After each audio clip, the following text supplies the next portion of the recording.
Glória a Deus. Tem uma palavra do Senhor para o seu coração. Hoje eu quero falar sobre o tempo de restauração de Deus. Nós estamos vivendo o tempo da restauração e eu tenho certeza que Deus vai gerar clareza essa noite para que você possa se colocar na posição em que Ele tem te chamado para essa nova estação. Você pode abrir a sua Bíblia em Lucas capítulo 4, a partir do verso 14, e depois nós vamos ler Neemias capítulo 1. Lucas capítulo 4, verso 14.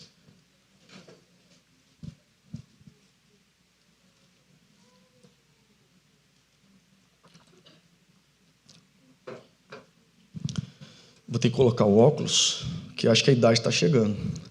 Se mesmo o pastor ficar mais velho, ainda não é 40, mas estou aí já, um pezinho. Então, sendo assim, dia 18 de novembro é feriado, né? Já anote essa data. Depois eu passar o endereço para receber os mimos. Estou brincando. Inclusive, estou precisando de um oftalmo, não é isso?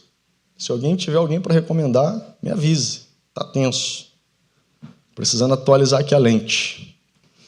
Lucas capítulo 4, verso 14, vai dizer assim a palavra do Senhor. Jesus voltou para a Galiléia no poder do Espírito e, por toda aquela região, se espalhou a sua fama. Ensinava nas sinagogas e todos o elogiavam. Ele foi a Nazaré, onde havia sido criado, e no dia de sábado entrou na sinagoga, como era de costume, e levantou-se para ler. Foi-lhe entregue o livro do profeta Isaías. Abriu e encontrou o lugar onde estava escrito: o Espírito do Senhor está sobre mim, porque Ele me ungiu para pregar as boas novas aos pobres e me enviou para proclamar liberdade aos presos e recuperação da vista aos cegos, para liberdade aos oprimidos e proclamar o ano da graça do Senhor. Em outras versões vai estar e restaurar os oprimidos. Vamos aqui agora em Neemias capítulo 1, para que vocês entendam, Neemias ele é uma tipologia do próprio Cristo. Neemias foi quem Deus usou para trabalhar na restauração dos muros de Jerusalém, e assim como Jesus disse que ele veio para restaurar os oprimidos, para trazer vida, para trazer uma nova estação.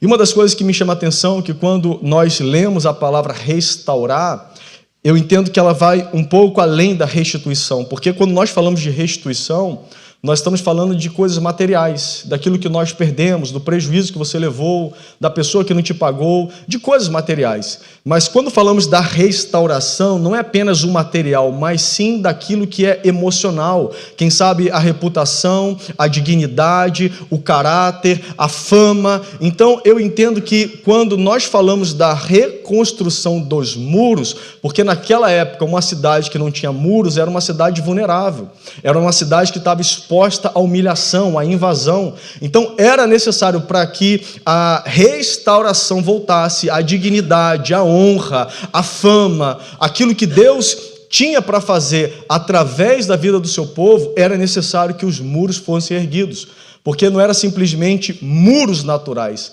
mas aqui falava sobre a dignidade que havia sido roubada. E quando você começa a entender as fases da restauração, você vai perceber que isso está falando exatamente da nossa vida, porque é exatamente o que Jesus veio para fazer. Assim como Neemias, ele é usado, e volto a dizer, ele é uma pré-figura, ele é uma tipologia, porque toda a Escritura, eu não sei se você sabe, ela fala de uma única pessoa, Cristo Jesus. Cada personagem, aquilo que o personagem viveu, aquilo que ele realizou, fala da obra redentora nas nossas vidas, aquilo que Jesus veio para realizar em nós e através de nós. Então Neemias, ele é conhecido na teologia como o restaurador, assim como Jesus veio para restaurar todas as áreas da sua vida. Você crê nisso? Então, quero ler o capítulo 1 para a gente contextualizar, é um pouco longo, então eu peço que você redobre a sua atenção, porque você vai entender o primeiro passo para que a restauração aconteça. Quem quer aprender o primeiro passo?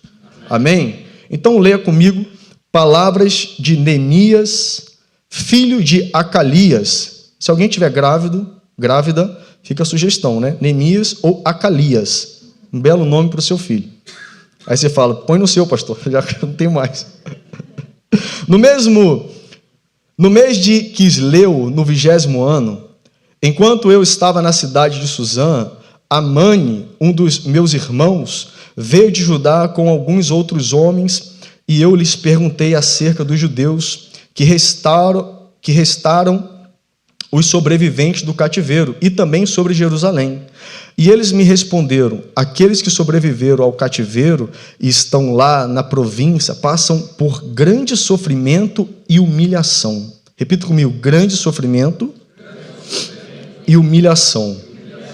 O muro de Jerusalém foi derrubado e suas portas foram destruídas pelo fogo. Quando ouvi essas coisas, sentei-me e chorei. Passei dias lamentando, jejuando e orando ao Deus dos céus. Então eu disse, repita comigo, então eu disse: Senhor Deus dos céus, Deus grande e temível, fiel à aliança e misericordioso com os que te amam e obedecem aos teus mandamentos. Que os teus ouvidos estejam atentos e os teus olhos estejam abertos para a oração que o teu servo está fazendo diante de ti, dia e noite em favor de teus servos, o povo de Israel.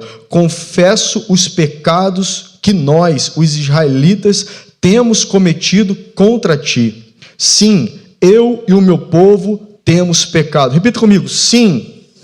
Eu e o meu povo temos pecado. Agimos de forma corrupta e vergonhosa contra ti. Não temos obedecido os mandamentos, aos decretos e às leis que deste ao teu servo Moisés.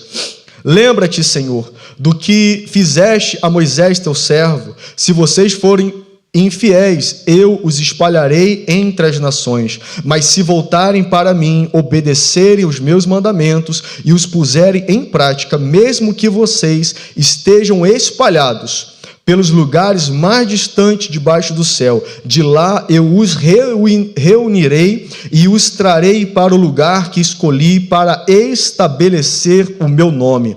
Estes são os teus servos, o teu povo. Tu o resgataste com o teu grande poder e com o teu braço forte. Senhor, que os teus ouvidos estejam atentos à oração deste teu servo e à oração dos teus servos que têm prazer em temer o teu nome. Faze com que hoje este teu servo seja bem-sucedido, concedendo-lhe a benevolência deste homem. Vamos repetir essa última parte?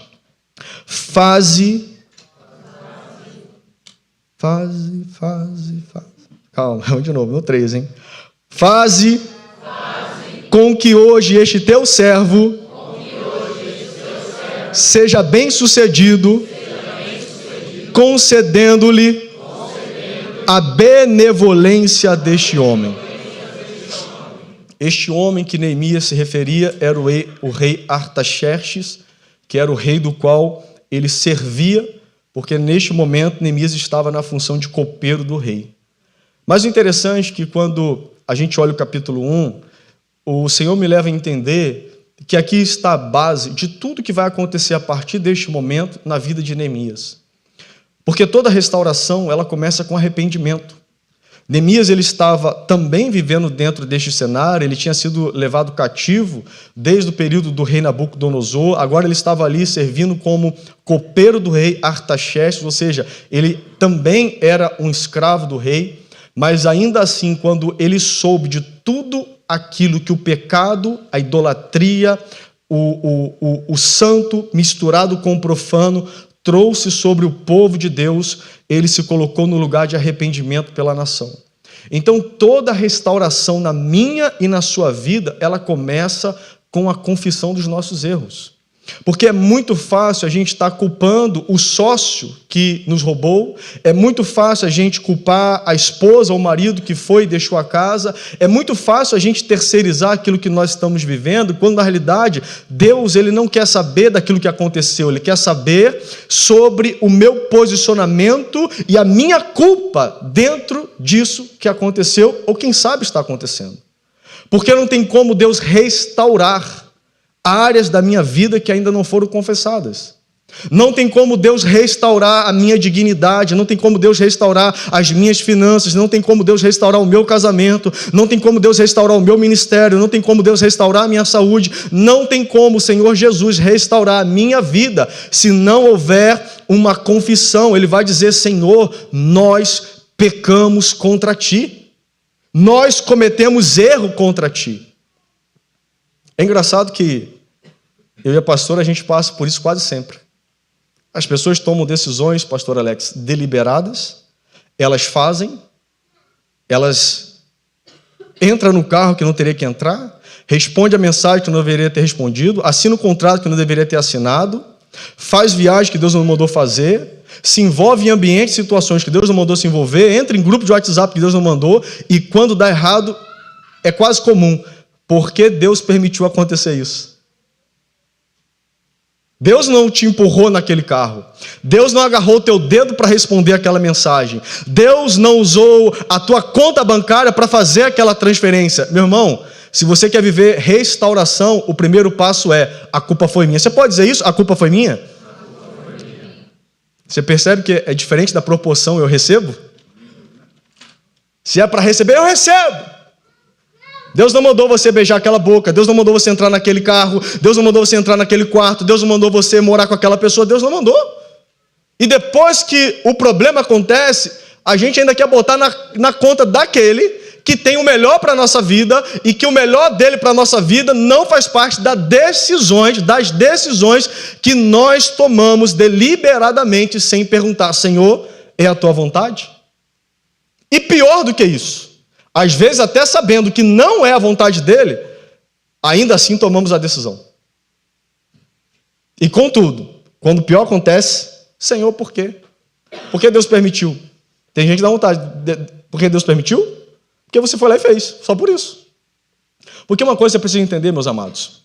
Repita comigo assim: Deus é soberano, não é tirano. A soberania de Deus se revela na liberdade que Ele dá aos filhos. Porque se Deus, para que você faça a vontade dEle, Ele tem que te obrigar a fazer, Ele não é soberano, Ele é um tirano.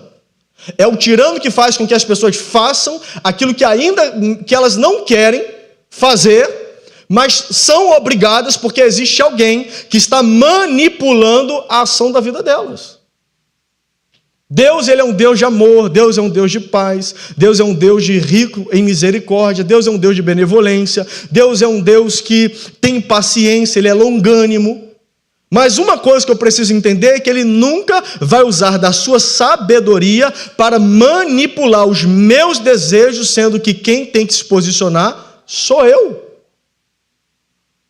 Então o primeiro passo para que vivamos a restauração de Deus é confessar: Senhor, eu errei. Me deram um prejuízo? Me deram. Mas fui eu que me deixei levar pela situação. Senhor, me enganaram? Me enganaram. Mas estava prazeroso enquanto o engano não veio. Cutuca o irmão do lado aí para quebrar um pouco o clima que está pesado. Fala assim: ó, o pastor está falando contigo, hein? Isso, esse sorriso amarelo é muito bonito. O amarelo não é por causa da cor do dente não, tá, irmão? É o sorriso sem graça. Todas as áreas da minha vida que Deus restaurou foi porque eu confessei, a despeito do que fizeram, mas eu falei: Deus, eu vacilei nisso. Senhor, eu errei nisso. E quando foi erros que afetavam até mesmo o meu casamento, eu cheguei para minha esposa e falei: amor, eu errei nisso. Eu tomei a decisão sem a sua permissão. Eu dei o passo sem a sua anuência. A vez que você falou que não era, eu peguei, fui lá e fiz. O erro foi meu. Porque entenda uma coisa: Deus, Ele ama a verdade, porque contra a verdade, só a verdade, ainda que doa, ela traz cura, traz restauração e traz o favor de Deus sobre a sua vida.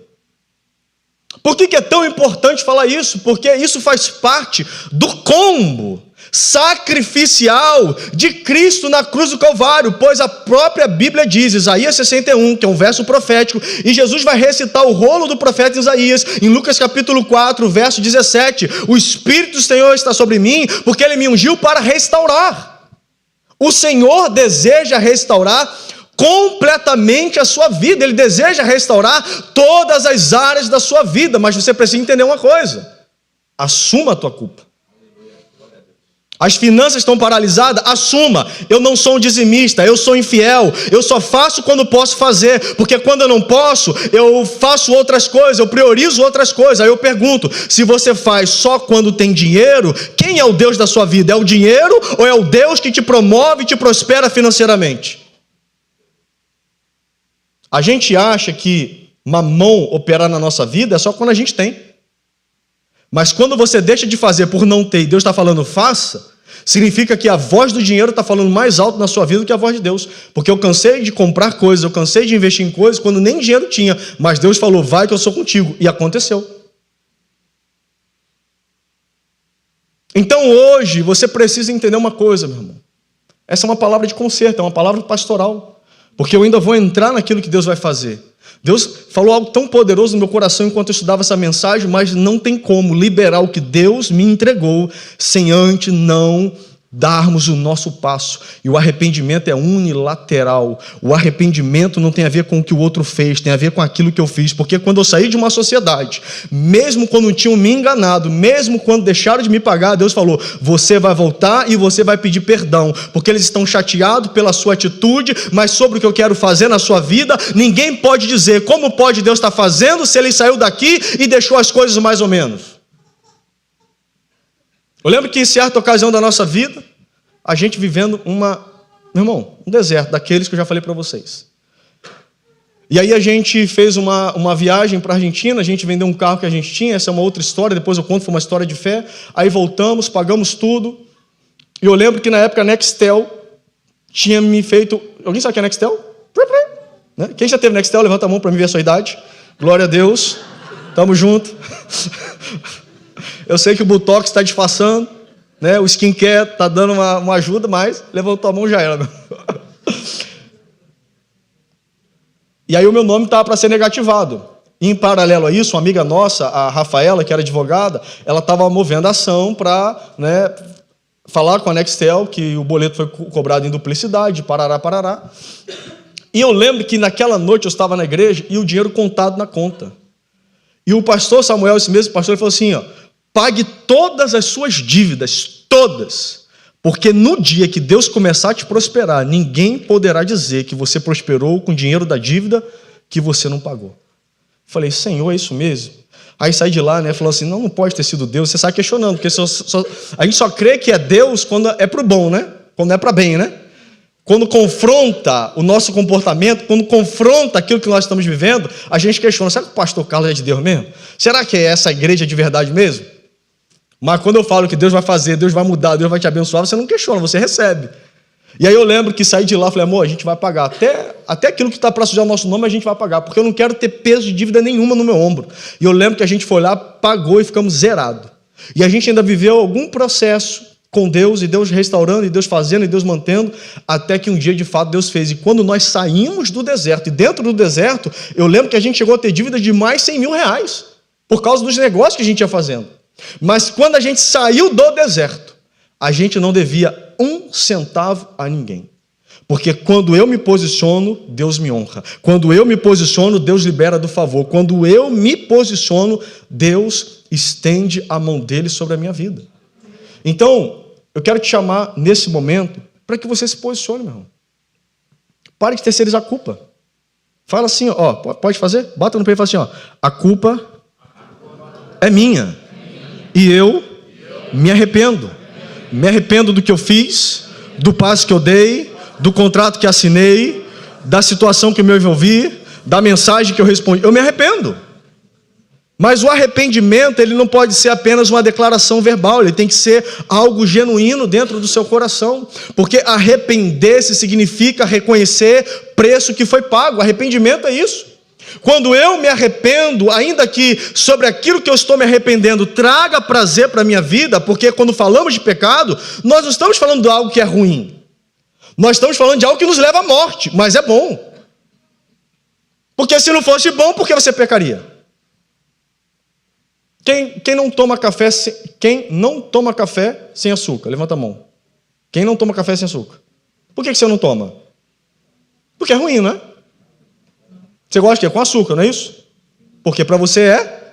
Se alguém te der um café sem açúcar, Você já filmou a cara que você faz?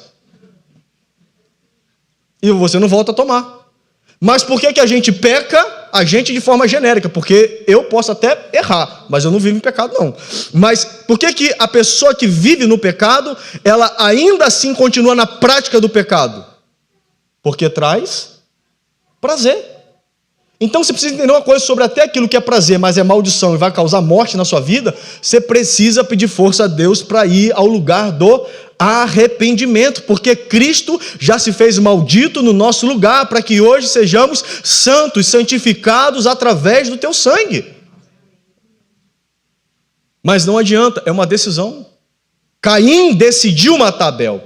Jesus falou: o pecado, o prazer da vingança, o prazer de exercer o ódio está na porta, mas compete a você dominar. Preste atenção, o próprio Deus soberano, o Criador dos céus e da terra e de tudo que existe, falando com o vermezinho de Jacó, com um mero ser humano: a despeito de todo o meu poder, porque eu tenho todo o poder, compete a você dominar sobre a fraqueza. Se você decidir, eu sou contigo.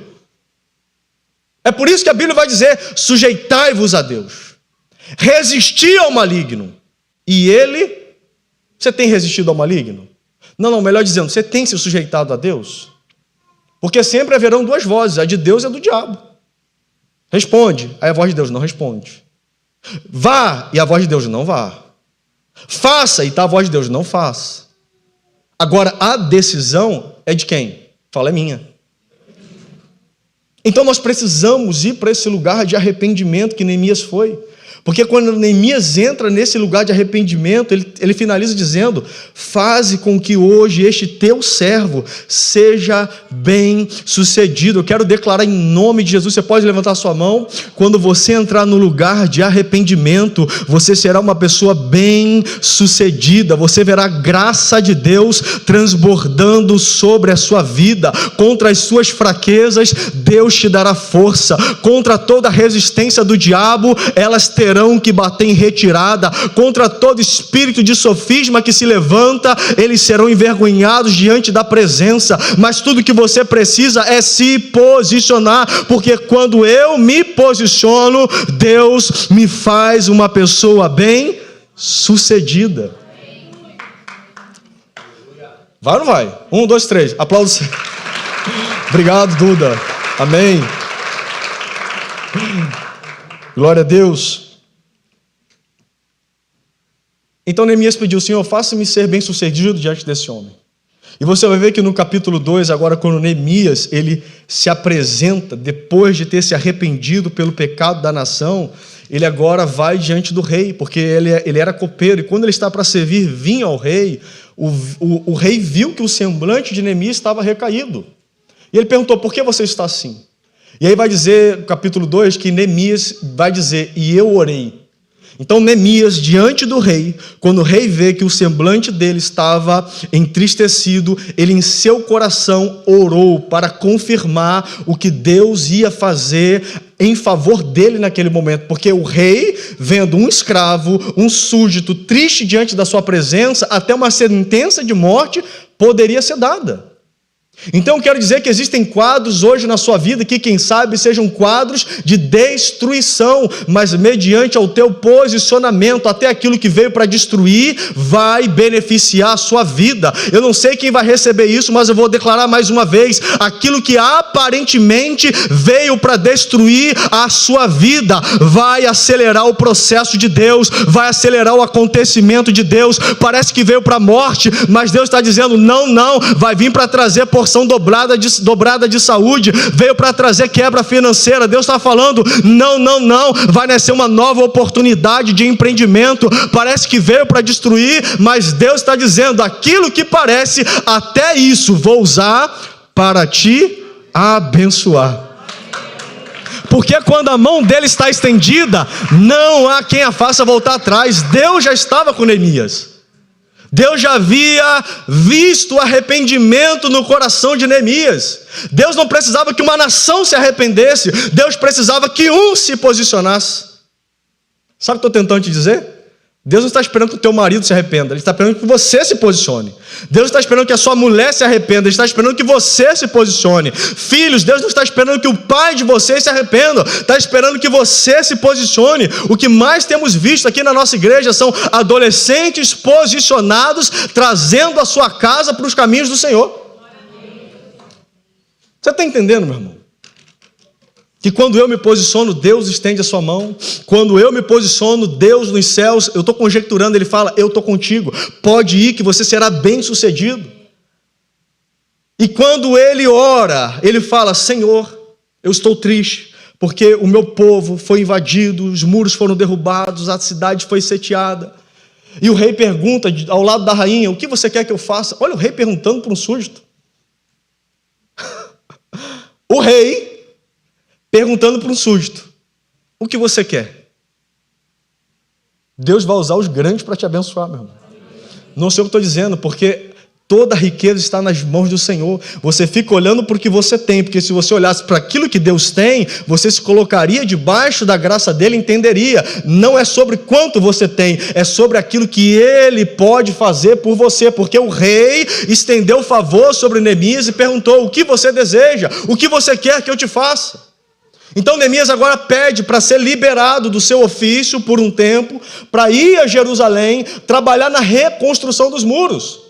Só que enquanto ele fala isso, Deus dá ainda uma outra estratégia a Neemias, pedindo cartas ao segurança Asaf, que cuidava das madeiras, para que até madeiras e soldados fossem enviados com Neemias. O que eu quero te dizer é que aquilo que Deus vai fazer é muito mais do que você tem pedido ou pensado, porque eu acredito que enquanto Neemias orava, ele só pedia, Senhor, deixa eu ir, toca no coração dele para me liberar, mas quando Neemias pede e vê que o rei libera, ele deve ter entendido, opa, o favor de Deus está comigo, então se Deus está comigo, eu vou além. Aí ele vai e pede madeira, pede soldado, e o rei fala, seja feito conforme você se pediu. E o rei escreve cartas e libera Neemias com toda a provisão necessária para que a obra pudesse ser feita. Deus vai liberar todo recurso necessário. Eu não sei quem está entendendo isso. Jesus vai restituir todas as áreas da sua vida. É tempo de restauração. Ele vai restaurar o material, ele vai restaurar o emocional, ele vai restaurar o espiritual, ele vai restaurar tudo aquilo que parece que não teria mais jeito e nem solução, porque ele é o Deus que tem todo o poder em suas mãos. Ele vai restaurar todas as áreas da sua vida. Eu creio nisso. Então no capítulo 3, Deus move o coração do povo também, porque quando agora Neemias chega, tinha pessoas para colaborar, tinha pessoas para trabalhar, as pessoas acreditaram que Deus estava com ele, as pessoas acreditaram que este projeto era projeto de Deus. Eu quero dizer mais, meu irmão, o favor de Deus vai ser tão grande que ele vai tocar o coração de pessoas para caminhar ao teu lado, ele vai tocar em coração de pessoas para estarem comprometidas com a visão que Deus está te dando. Pare de ficar sofrendo em mãos de amizades que não presta, pare de ficar se humilhando em favor de pessoas que são falsas, que não querem o seu bem, e você sabe disso, mas às vezes por causa da necessidade, você fica se humilhando em ambientes e amizades que Deus tem te mostrado que não são para você, mas Deus está falando, vai na direção daquilo que eu tenho, que eu vou colocar pessoas leais ao teu lado. Eu creio que há um exército de 7.000 que ainda não se dobraram. Deus vai tocar no teu coração, Deus vai tocar no coração do que está do lado, Deus vai tocar no coração do que está no outro, e você vai ver pessoas leais caminhando ao teu lado. Você pode levantar sua mão para receber isso? Eu creio que Deus vai levantar pessoas comprometidas com a visão que Ele te deu. Eu não sei se é na empresa, eu não sei se é no teu trabalho, eu não sei se é um projeto social, mas eu estou falando para alguém, eu sinto a graça de Deus. Deus vai levantar pessoas comprometidas, pessoas que honram e pessoas que são leais. A honra é na frente, a lealdade é atrás. Não vai falar mal dele não, não vai falar mal dela não. Quem você está pensando quem é? Eu conheço, eu sei quem é. Dele você não fala, dela você não fala, porque eu sei o que Deus tem na vida dele e dela. Deus vai levantar pessoas leais para caminhar ao teu lado, meu irmão. Você está crendo nisso? Só que você precisa entender que todo projeto de restauração, grave isso, que isso é muito forte, sempre haverá oposição. O fato de Deus estar fazendo, o fato de Deus estar agindo, isso não significa que nós estamos exonerados de oposições para tentar paralisar a obra que Deus nos confiou. Existem inimigos invisíveis, inimigos espirituais, chamados até a atualidade de Sanbalat e Tobias. São pessoas que estão olhando para aquilo que Deus está fazendo, são pessoas que estão analisando o que está acontecendo e elas estão desdenhando, elas estão desmerecendo, elas estão falando mal, porque elas não estão acreditando na obra que Deus te confiou. Mas o interessante é que Neemias, meu irmão, estava tão comprometido que quando esses homens entenderam que mesmo falando mal, mesmo se opondo, mesmo ameaçando, mesmo usando da intimidação, eles viram que isso não daria certo. Agora eles tentaram usar uma estratégia diferente. Já que a gente não pode contra eles, vamos fazer o quê? Se juntar com eles. Inevitavelmente, quando Deus começa a restaurar, oposições se levantam. Quando Deus começa a fazer, oposições se levantam. E quando eu falo de oposições, são inimigos espirituais. Por isso que Paulo vai dizer em Efésios capítulo 6, verso 10, a nossa luta ela não é contra a carne e nem sangue, mas principados e potestades. Porém, esses espíritos malignos, eles influenciam pessoas que estão muitas das vezes ao nosso lado. Pessoa para desmerecer a tua empresa, pessoa para desmerecer o teu empreendimento. O que você está pensando? Você está achando ser quem? Você está achando que isso vai dar em quê? Você está achando que vai para onde? Pessoas que assim como esses, desdenharam dizendo, o que vocês vão fazer com esses monturos? Vocês estão achando que vão chegar aonde? Vocês estão pensando que está aí todo domingo pregando, profetizando, vai mudar a vida de quem? Você está achando que esse negócio de ensinar sobre fidelidade, dízimo e oferta, vai mudar a vida de quem? Para com isso, isso não vai dar em nada, retrocede, volta para o Brasil, desiste da igreja, desiste da liderança, desiste das pessoas. Você acha que não? Não fala assim, mas insinua assim. Não fala assim, mas demonstram assim. Parece que está contigo, mas na realidade está jogando contra você. Mas eu quero declarar na autoridade do nome de Jesus que todo espírito de sofisma que se levanta, como Paulo vai dizer, as nossas lutas, as nossas armas, elas não são naturais, mas elas são armas espirituais em Cristo Jesus para desfazer com todo espírito de sofisma que se levanta contra a obra do Senhor. Deus está jogando por terra o valente, Deus está jogando por terra o inimigo da sua casa, o inimigo do seu trabalho, o inimigo da sua empresa, o inimigo do seu casamento. Deus está jogando por terra Sanbalates e Tobias, que sabe que não pode contra você e querem se unir a você. Você está crendo nisso, meu irmão? Quantos projetos que você sabia que era de Deus, quantas coisas você sabia que era Deus que estava fazendo, e ainda assim você se deixou levar, você se sentiu persuadido pelas manipulações, pelas mentiras, pelas as indiretas de Sanbalat e Tobias.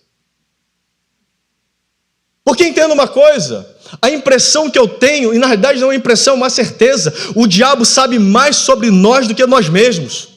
Ele quando olha para você, ele sabe o que Deus tem contigo, ele vê a graça e o poder de Deus sobre a sua vida, ele vê que você é ungido, ele sabe que em você ele não pode tocar, ele sabe que ao redor da sua casa os anjos do Senhor estão acampando, mas se ele não pode tocar, ele vai tentar distrair, ele vai tentar manipular, ele vai tentar amedrontar, ele vai tentar intimidar, para que você não continue avançando e fazendo aquilo que Deus te chamou para fazer. Nós estamos vivendo o período da restauração. Deus está fazendo algo novo na sua vida, meu irmão. Não é tempo de dar ouvidos à voz da oposição. Você está crendo nisso?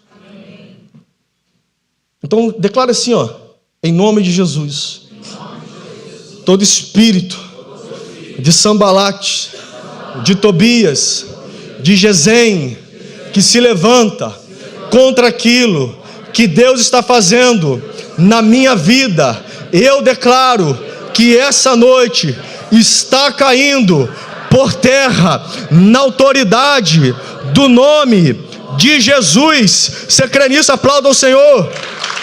Aleluia. Olha o que Neemias vai responder ao povo, porque até o povo começou a ficar amedrontado. Existem retaliações, oposições que eu e a pastora sofrem, e a gente não traz para vocês, mas que os nossos líderes sentem. E aqueles que estão na visão entendem, e que isso é uma resistência. Aqueles que estão mais ou menos assim, sentem o impacto. E não há nada de errado nisso. Mas olha o que Neemias vai dizer para o povo, e eu peço que, principalmente quem é voluntário, quem é líder, redobre a atenção. Olha o que ele vai dizer: não tenha medo deles, lembre-se de que o Senhor é grande e temível, e lutem por seus irmãos, por seus filhos, e por suas filhas, por suas mulheres, e por suas casas. Sabe o que ele está dizendo?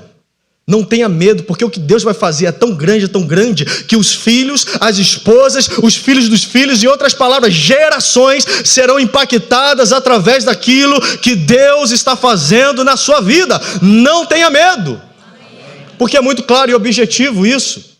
Se muitos de nós vivemos o reflexo da maldição que os nossos antepassados traziam, como os nossos filhos não viverão o reflexo, o poder da bênção do Senhor que está sobre a nossa vida?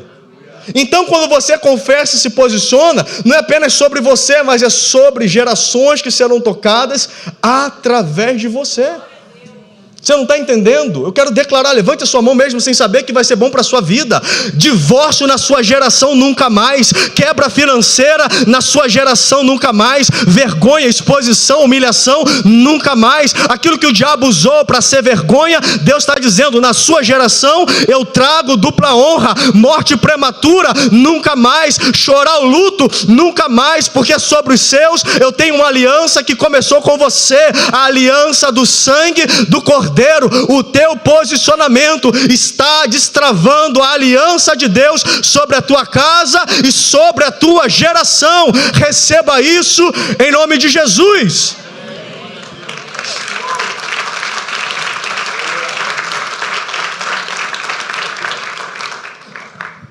Aí agora eles tentam ser aliados. Samuel, tentam se aliar. Não deu certo, então vamos tentar se aliar. Já que a gente não pôde parar, vamos se infiltrar. Neemias, sendo um homem cheio de discernimento, ele vai responder aqui, capítulo 6, verso 3. Estou executando um grande projeto e não posso descer, porque para a obra, para ir encontrar com vocês. Quando essas afrontas vierem contra você, entenda algo, meu irmão.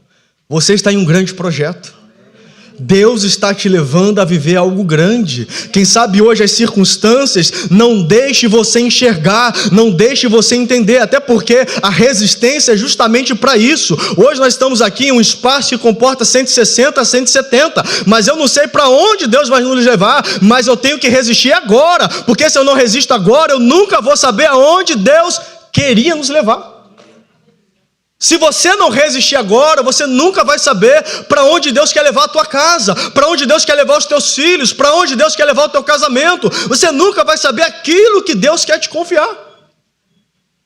Então não se distrai, ele vai dizer: eu estou em um grande projeto. Declare isso: eu estou em um grande projeto, e daqui eu não desço. Porque grave algo: quem está tentando te paralisar não está em cima, porque quem está em cima está chamando: vem que eu te ajudo, vem que eu sou um ombro amigo, vem que eu te dou suporte. Mas quem está embaixo está dizendo: não, vem para cá, calma aí, eu quero falar com você.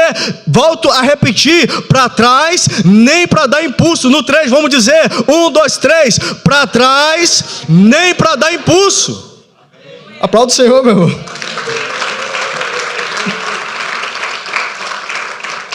Ele disse: não vou descer, não posso descer. Você pode dizer: eu não vou descer, porque eu estou em um grande projeto. Você crê nisso, meu irmão? Se você não crê, eu estou crendo. Olha que interessante. Eu já vou caminhando para o final, o louvor pode subir. Verso 15 e verso 16. Você pode abrir comigo a sua Bíblia? Capítulo 6 de Neemias. Abra comigo a Bíblia. Capítulo 6, verso 15 e 16. redobre a sua atenção, porque aqui está o que Deus vai fazer na sua vida. Então, se está com piriri, segura. Sabe o que é piriri, né? Não está de espera. Está com sede, segura. Porque é aqui que você vai ter que receber se você entender o que foi falado.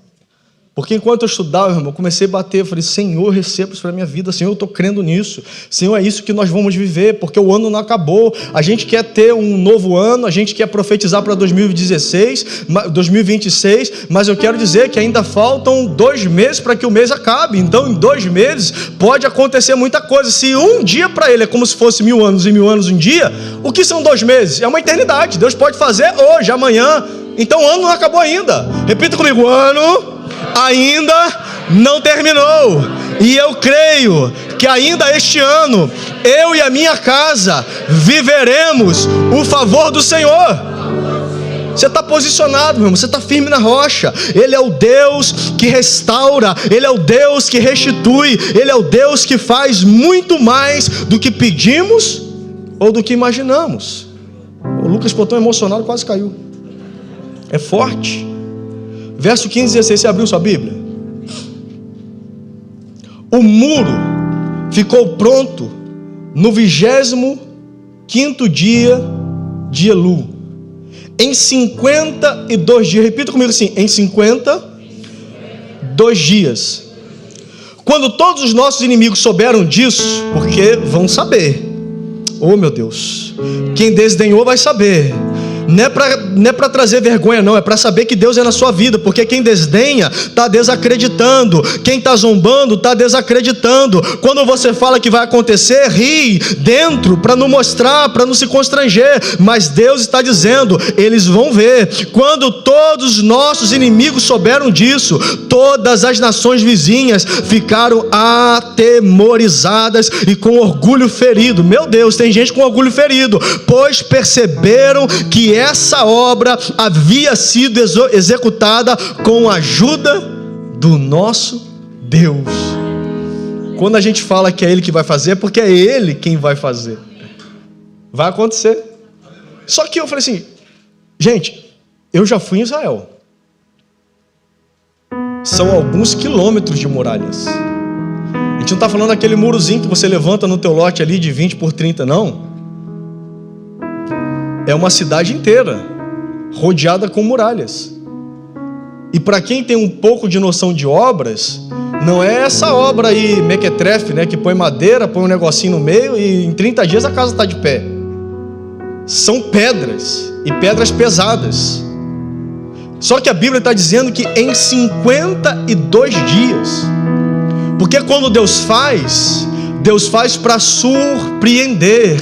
Quando Deus faz para que todos saibam que foi Ele quem fez. Porque se Neemias faz em um tempo natural, muitos poderiam dizer, foi a disciplina, foi a metodologia, foi o conhecimento, foi o know-how, foi a conexão. Não, mas em 52 dias, com afronta, tiveram dias de trabalhar, uma mão segurando a pá e outra mão segurando a espada, uma mão preparada para a obra e outra mão preparada para a guerra. Você imagina, com todo esse caos, com toda essa dificuldade, mas ainda assim, em 52 dias aconteceu.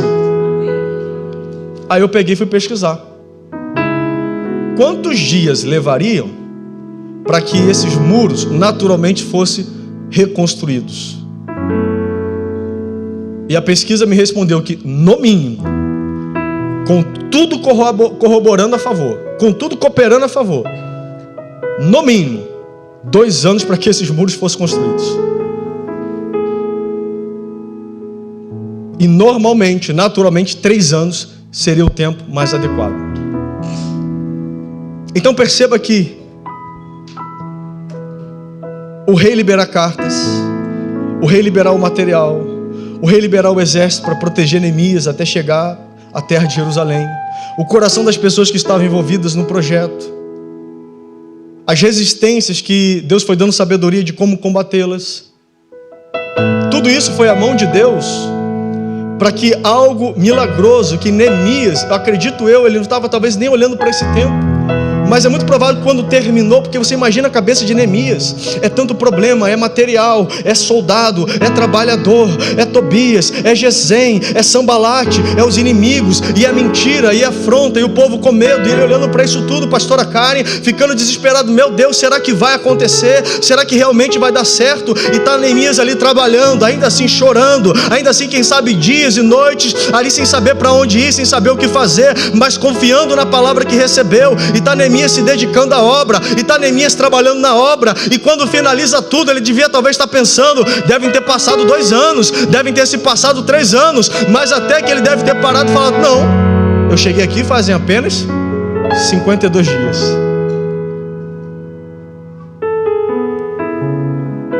Parece que vai demorar, não parece? Quando você olha para esse caos, para essa bagunça, parece que vai levar anos para acontecer, mas eu queria ver pessoas de fé aqui essa noite para ficar de pé e receber. Vai ser mais rápido do que você está pensando, vai ser mais rápido do que você está imaginando. Eu quero declarar em nome de Jesus que o Deus que viabiliza recursos, que o Deus que acelera processos, que o Deus que abre portas que ninguém fecha, que o Deus que faz infinitamente mais das nossas expectativas, eu quero declarar em nome de Jesus. Parece que está demorando por causa do caos, parece que está demorando por causa da bagunça, parece que está demorando por causa da escassez, mas o meu Jesus que veio e morreu no meu lugar, aquele que veio para restaurar a minha sorte, ele está dizendo essa noite aqui para alguém, vai ser mais rápido do que você pensa, vai ser mais rápido do que as suas expectativas. Quem sabe a dor está fazendo você pensar que está demorando muito, mas ele está dizendo, eu vou te surpreender, eu vou te surpreender. 52 dias. 52 dias. Eu não sei se alguém vai ter fé para receber isso. Meu irmão, daqui de hoje a 52 dias vai ser quando? Dia 24 de dezembro? Contando a partir de hoje é dia 24, amanhã 25, seria isso? Então eu quero declarar para quem tem fé, você recebe. O Natal vai ser diferente. O Natal vai ser diferente. Tem novidade de Deus vindo ao teu encontro. Tem restauração de Jesus vindo ao teu encontro. Esse Natal vai ser diferente.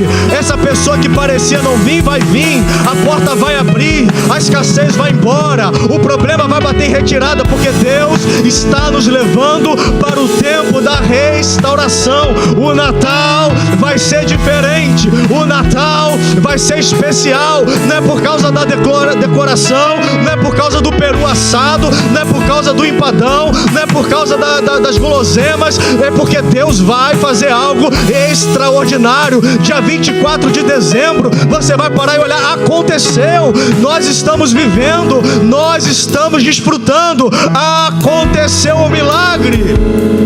Meu Deus, tá certo isso? É Natal.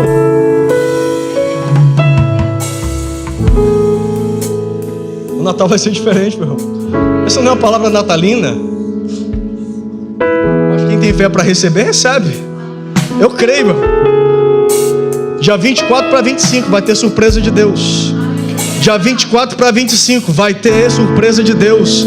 Eu estou lembrando aqui agora, meu amor. Lembra? A gente estava lá na nossa antiga igreja. Isso foi muito forte. Meu irmão, meu Deus, você lembra disso? Tinha um pastor pregando. Inclusive a gente tinha uma resistência com ele. Ele tinha um jeito meio estranho. Não é que ele era estranho assim, não. Né? Nariz empinado. Ele não era da nossa igreja, ele era um itinerante. Mas a gente vivendo num vale tão grande. Deixa eu botar meu cadarço aqui. E aí foi que ele falou exatamente essa palavra. Só que não era Natal. Olha que jesuicidência. Vai ter presente. Você vai para celebrar o nascimento de Jesus, mas ele que vai te dar o presente. Fala, o presente vai ser meu. Vai ter presente, vai ter surpresa.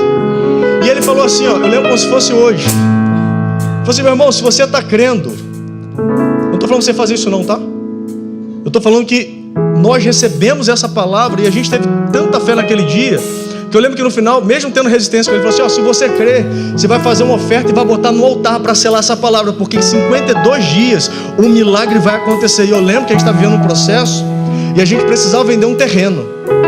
E a gente fez a oferta naquele dia, falamos, Senhor, nós cremos que em 52 dias esse terreno vai ser vendido.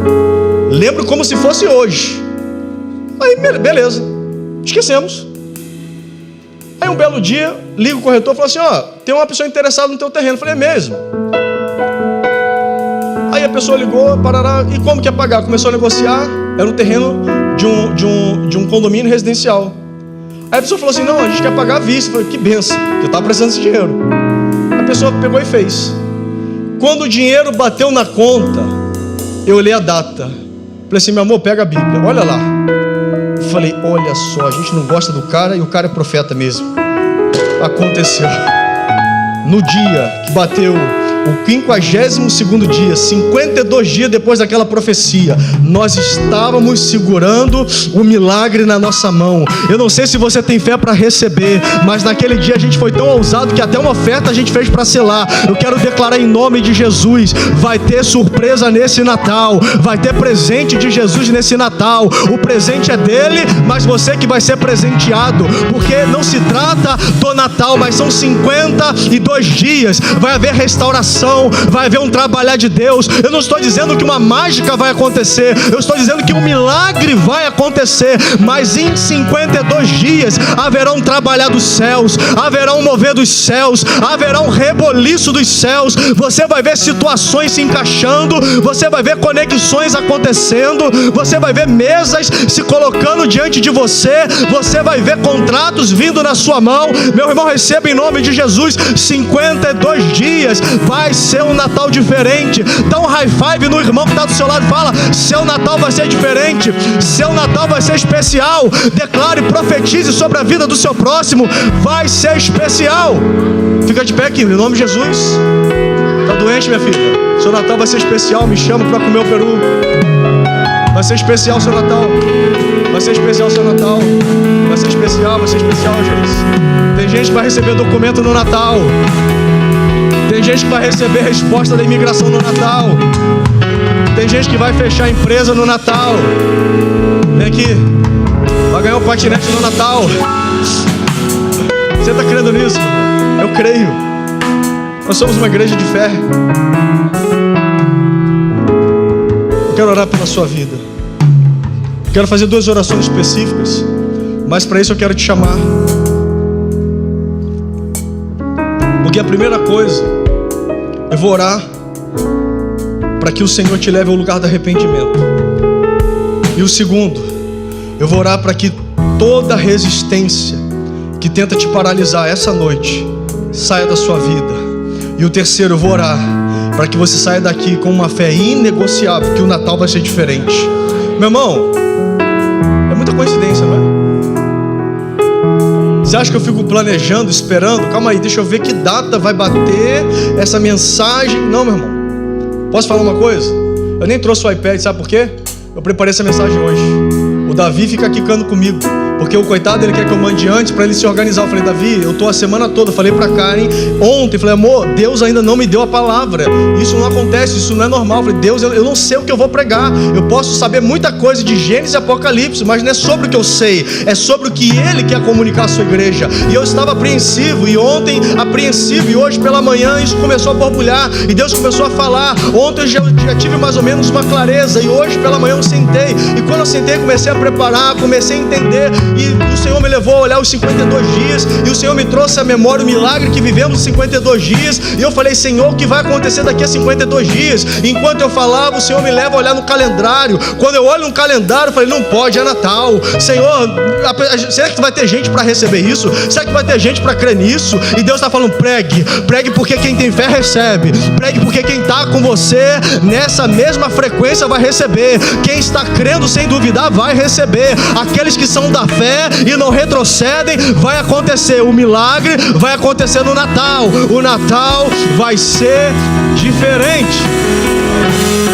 Isso, aplauda o Senhor.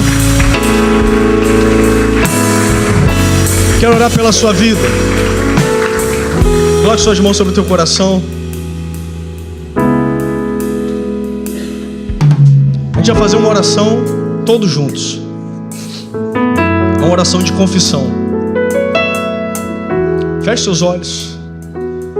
Mas eu quero que seja, meu irmão, uma oração verdadeira. Porque eu não vou ser jamais liviano. Eu não posso falar que vai acontecer se você não se arrepender. Porque do que adianta Deus fazer numa área e tá toda uma outra área bagunçada? Pastor, mas eu não sei como sair disso. Deixe que o caminho Ele vai te mostrar. Mas arrependa-se você. Diga: Senhor, eu estou arrependido. Hoje eu confesso que eu errei. Eu confesso que a decisão foi minha. Eu sofri, fui usado, fui abusado, mas também cometi o meu erro. Eu negligenciei, eu não vigiei, eu não ouvi a sua voz.